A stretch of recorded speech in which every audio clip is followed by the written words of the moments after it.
Okay, so now we're going to do a crossover step up, and this again is a progression from the side step up. So typically the order that I'll suggest step ups, we want to make sure that we could first do a forward step up properly, then we can do a side step up, and then we'll progress into a crossover. A crossover is a very complex one compared to the other two.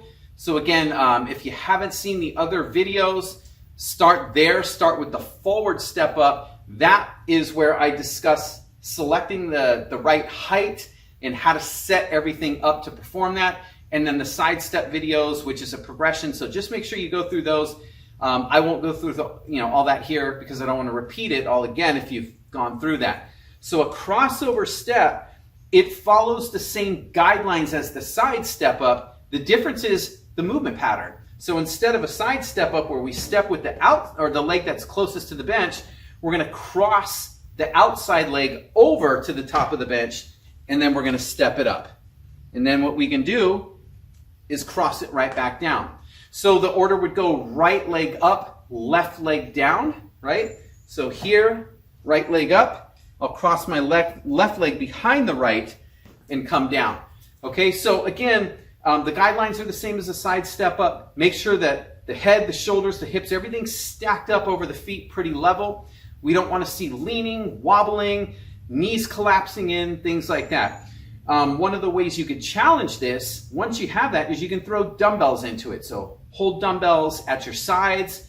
You can hold a medicine ball or one dumbbell at your chest. It's kind of unlimited with the variations that you can use. You can use one dumbbell loaded on one side, one hand, or whatever. All variations are kind of possible with this. You can play with it. The second thing is that if you can't do this one, let's say you could do the forward step and the side step well, but this one is a problem and you just can't hold the pattern, even with your own body weight, then what we could do is, before we do a step up, we could just work on doing what we call a crossover lunge or a curtsy lunge, right? Where we'll just work on that cross step just with the ground level and work on getting that lunge here to here. The only difference is that we will step with the right and we will step back with the right. So you'll step with the same leg and then repeat it on both sides.